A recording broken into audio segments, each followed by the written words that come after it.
Eve is an incredible researcher. Her patience, passion, and dogged dedication to separating fiction and false leads from facts has actually breathed new life into cold cases. So she's helped reopen and solve cold cases through the work on her blog. Her drive for justice and deep sense of ethics make her a great journalist and a trusted steward of information. So in a recent interview with the North Shore News, Eve talked about the way that we, audiences, readers, and writers of true crime tend to get wrapped up in the lurid details of the crime. And this kind of reveals to me what sets her writing apart. So Eve says, it's easy to get a bit taken away with the actual nature of crime. I always remember that there are real people involved and their lives have been turned upside down by something like this. And I think this is a testament to Eve. We trust her with our stories because we know above and beyond any of her own ambitions as a writer, she is a fair and just reporter who will frame the truth, which in true crime is almost always ugly and painful, with context, care, and consideration. Eve is also, of course, one hell of a writer. And like all good true crime writers, I know that she is also in her heart one hell of a detective. I've never really asked Eve what she would do. She didn't write, but I kind of believe that she'd be a real-life Veronica Mars or a Phryne Fisher, making the streets safer for women, children, and our city's most vulnerable.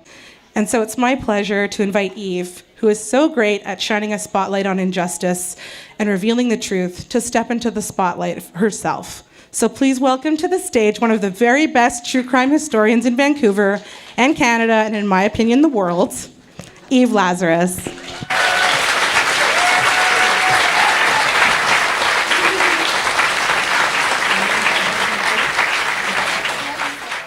This is not a whodunit by any sense of the word. You know, you can read the back of the book jacket and you can find out who was murdered and who was the murderer. But the actual murder is fascinating and unbelievable as it is, turned out to be the least interesting part of writing the book for me. Just for those of you who don't know it, in 1965, Rene Castellani was a radio personality with CKNW. He murdered his 40-year-old wife Esther with arsenic so he could marry Lolly, the 25-year-old receptionist. And he would have got away with it, except for the determination of Esther's doctor, who treated her for the 7 weeks that she was in hospital. Dr. Moscovich had her body exhumed and found up to 1,500 times the normal amount of arsenic in a human body in Esther's organs. And Rene was charged and convicted of capital murder, twice in fact. Now, the Castellanis had a daughter named Jeannine, who was 11 at the time of her mother's murder, and she became the collateral damage in this horrible murder. But ever since I first heard of this story, I always wanted to know what happened to Jeannine. What was her life like after this? I'm just going to read a bit from a chapter called Love Lolly. Esther continued to put up a brave front for Jeannine, but she'd been getting anonymous phone calls from a woman late at night asking if she knew that her husband was going around with someone called Lolly. One night after Rene came home late and fell asleep on the Chesterfield, Esther went through his wallet and found a letter. It was from Hawaii and ended, "It was lovely to hear your voice, love Lolly." Esther confronted Rene with his letter, and he admitted he'd been seeing this woman, but told her that they were not sleeping together, that he only went to see her to talk and drink coffee. Right. Later, she got a phone bill with a $60 charge for a call to Hawaii. As always, Rene had an explanation. He told Esther that Lolly was a receptionist at CKNW who'd been helping out on a promotion where listeners joined DJ Jerry Davies on a tour of the Hawaiian Islands. Rene said that he had a potential buyer for some of his Dizzy Dialer tapes who lived in Hawaii, and Rene was phoning Davies to see if he could find his address. Davies was out and Lolly happened to answer the phone. "It's what she does," he told Esther. Shortly after Esther confronted Rene about the letter from Lolly and his subsequent phone call to Hawaii, she started feeling ill. The first time she felt sick to her stomach, she put it down to overeating, but a nausea continued and she told a friend and co-worker that she was getting a burning sensation in her stomach. She decided to cut back on coffee and the burning sensation cleared up soon after that. Just before Christmas, Esther had gone to a party with Rene and the next day she was violently ill. When she came back to work, she found that when she put her hands on either side of the door jamb and stretched, it eased the pain in her stomach.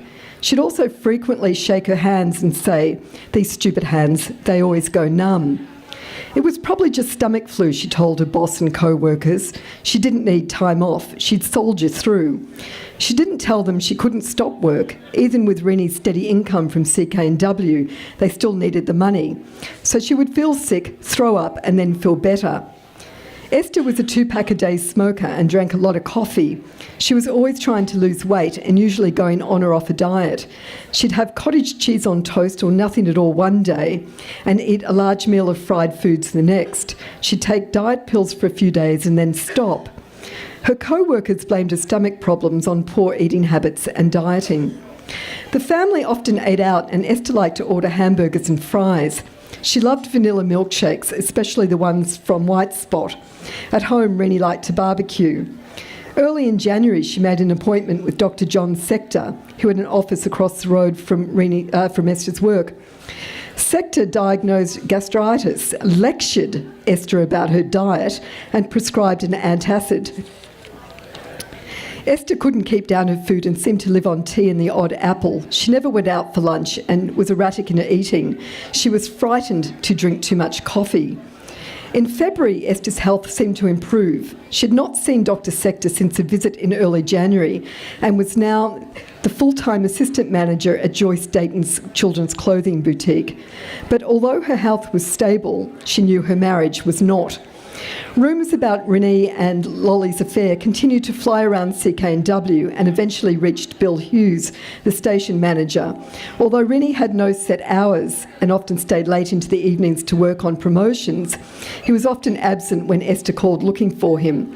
Hughes had received complaints from the morning switchboard operators who were uncomfortable about Esther calling the station looking for her husband. Hughes told Rene that if there was something going on, he should stop it immediately or both he and Lolly would be fired.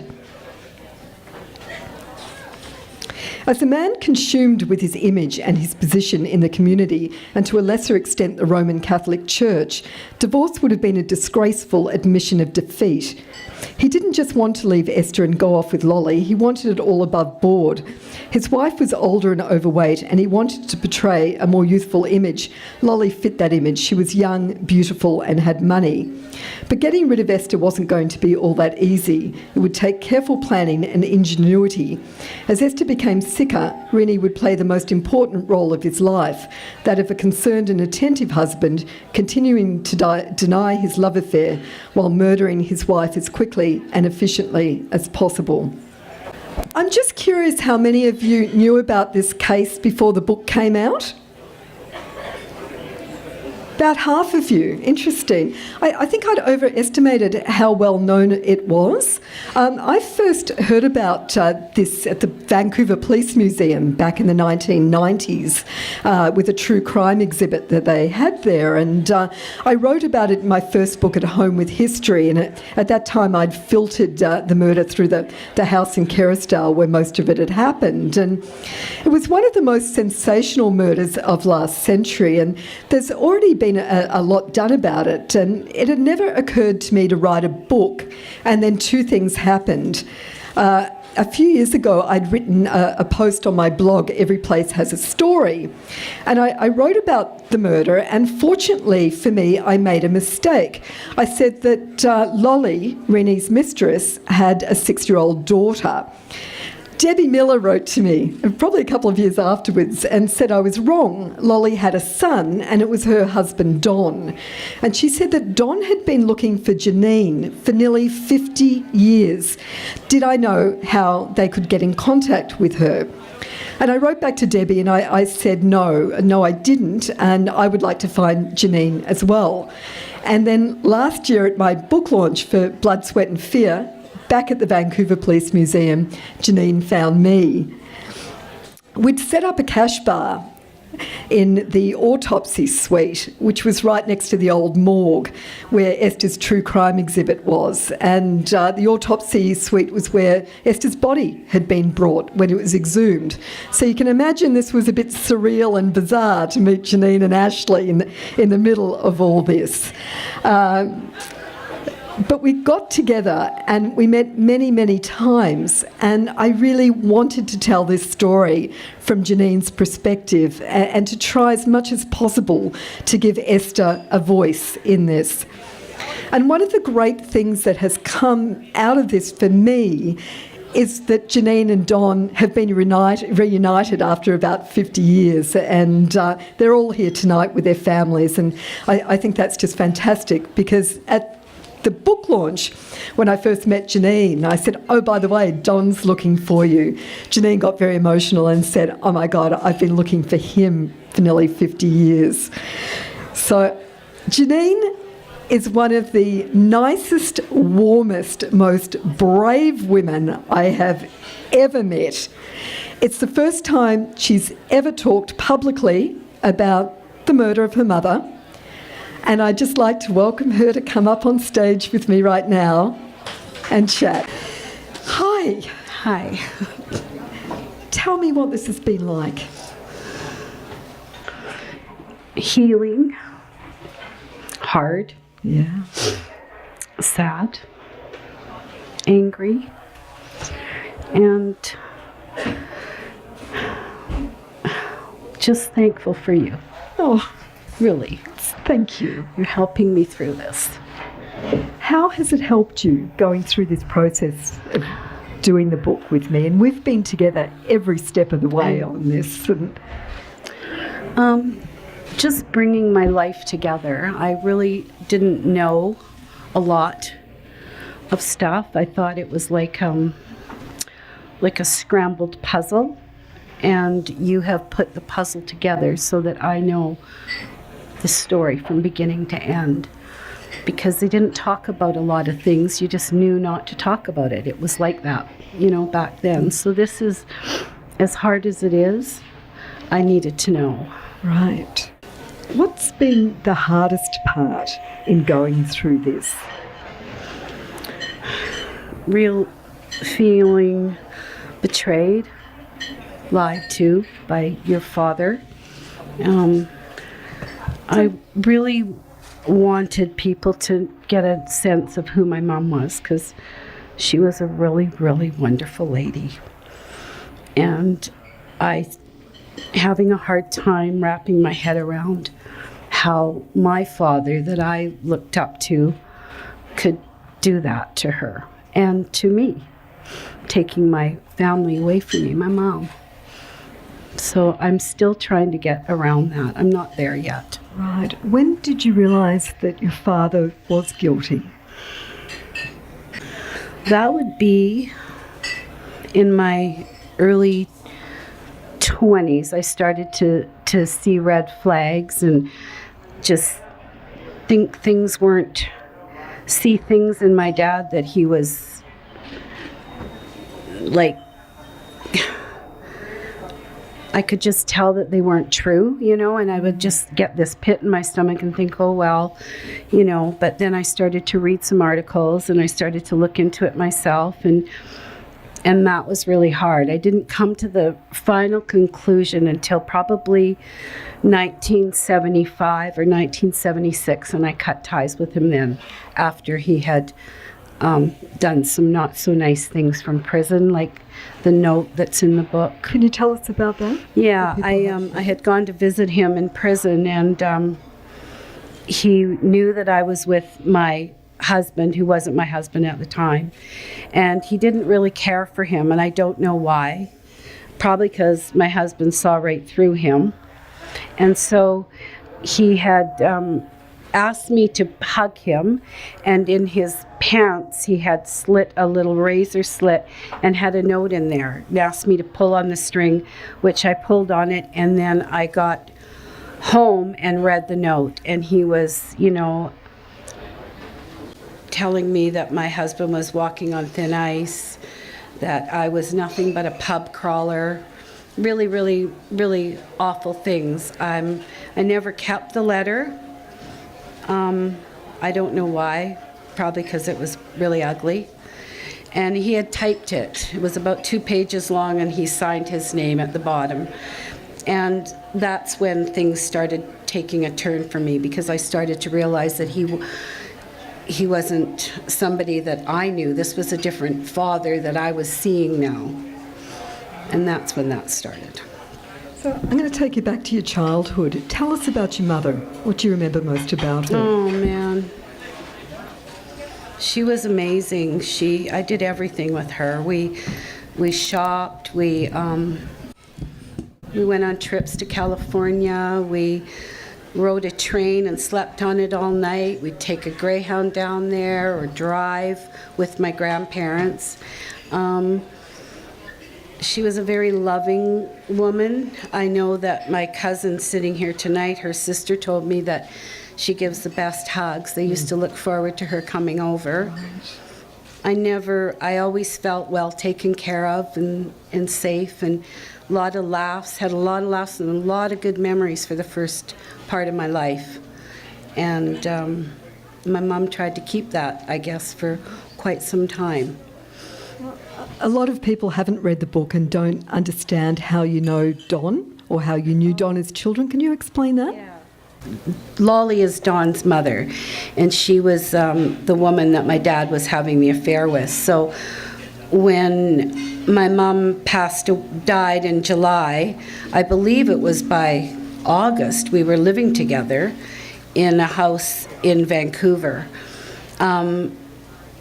I guess we just got back from our trip from Disneyland, and we all moved in with them, and he was the little boy in the house.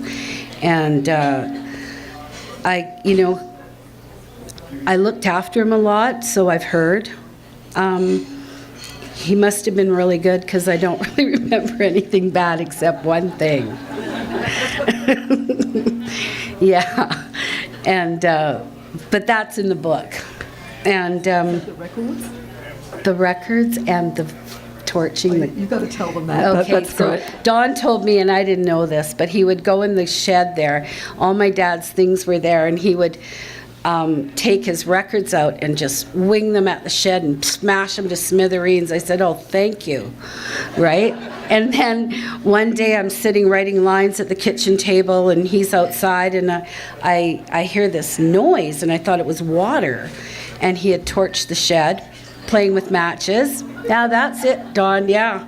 You're never going to live it down. And he told me, I wasn't sure if he set it on fire, but he told me he did later. But yeah, it was a short, but I guess we were just together in this new family and making the best of what we had. And then I was shipped off very quickly to live in North Van with my father's sister under a fictitious name. And I never saw him from that day on. That was in, I think, around December of when I was in grade 10. Lived together for about... We lived together for about 4 or 5 years, I think. Yeah. So quite a lot, especially in child years, that was an awful long time. It was. It was. And I was a teenager now, and I know I used to babysit him a lot. I asked him if I was nice to him, and he said, yeah, I guess so. He said he'd have nightmares and come into my room, and I'd console him. So that made me feel good. One of the things with the book we could never figure out was Lolly. Don and Lolly are estranged, and Jeannine, you never really remembered anything bad about her, which seemed like a disconnect with something like that to me. And we could never figure out whether she was a victim. She was a 25-year-old girl in a very uneven relationship with a senior manager at CK&W who had a young son and was widowed. Yet she lied in the police reports and she lied in the inquest, and so it's always been a mystery, and I couldn't find her for the book. Do you have any sort of feel for that at all? Or? Well, after reading the book, and I never knew anything about her testimonies, or I believe she had to have known something. She had to have. There was, and I think Dawn believes that too. I went to my dad's funeral when he passed away, and he was remarried. And when I got there, I was told to not make a scene, that his wife didn't know all of it. So I don't know what had been said there. That's when he had been paroled. Need to back up here again, I guess, if you haven't read the book. He was charged with capital murder, which came with the death penalty. It was commuted 2 weeks before he was scheduled to hang. He went to jail for life imprisonment and was out within a couple of years on day parole, working in the Abbotsford community and going back to Masque at night. And within 10 years, he was fully paroled. And Jeannine, you were telling me you remember him with different women that would almost seems like they would check him out of jail for the weekend. And he said they were sponsors. Yeah. I don't know. But he always had a woman beside him whenever I would take a bus out there to visit him for the weekend, like the night. It would always be at a woman's house. I never knew who they were. There's a picture of me in the book, and that there is a woman there, but she's not in the picture. But that's who took us. That was at Cultus Lake. Right. Mm-hmm. That was another really interesting string to pull on the book, the whole prison system and how that all worked. And within 10 years, he was working back in radio in Abbotsford and then married again and moved to Nanaimo. And he died of pancreatic cancer, I think, in 1982. Right. We can talk about a lot of things, but I just wanted, do you feel comfortable asking for questions? If you want, sure. Okay. Does anyone have any questions? You had to testify? Yes. I'll just repeat that. The question was, Jeannine, did you have to testify? Yes. And were you told what to say? And coerced, yes. Yes, absolutely. And what was that? And how was it not true? Because it was a very manipulative way. Like, I knew that, they had sort of planted this seed that my mom's sister had come over to help my mom because she wasn't feeling well, and that she was in the kitchen making Jell-O, and then said, well, you remember that? Like, remember her coming to make Jell-O? And I'm thinking, well, maybe, yeah. Like, I wasn't for sure, But they kept coercing me and saying, well, isn't that the night that she got really sick and she went into hospital? And I said, I don't know if it was that night, but they just kept piling it on, like, till the point where I thought, okay, it must have been that night. But it never sat well with me, and I've lived with that for a long time. How old were you? I was 13 when I took the stand. What do you think should have happened, Jeannine? At one point, I thought I wished he had hung for his crime. But that wouldn't have brought me to here today, and I might not know the things that I know. So I think he should have served life, but that didn't happen. So, I'm not past the anger yet. I'm hoping to get there. Now then, this acetate disc has a very, very bad warp in it. It might skip grooves, but it's, as I say here, May the 1st to the 15th of 1961. How this is going to transcribe, I don't know, but we'll do our best. I put a weight on the turntable. We might get lucky. Well, I was listening to a detective play last night. Oh, yeah? And, gee, I was just waiting for it, the last part to find out who did it. Yeah? And I hit this stupid curb and kind of a bump, and it started all over again. I had to hear the whole thing all through twice before I could get the punchline. I finally parked, so I didn't want to disturb anything. You finally found out who did it anyway. Yeah, well, yeah, but it wasn't the guy I thought it was. 1,000 July. That would be a tremendous long month, wouldn't it? You intoxicate my soul with your eyes. Those eyes keep on intoxicating him. But I'm certain Yes, I know. this heart of mine Well, I'll take care of that little thing. hasn't a ghost. Oh, is this your life? I could fix that very easy. I'm sure you could. You pretty well tried earlier tonight.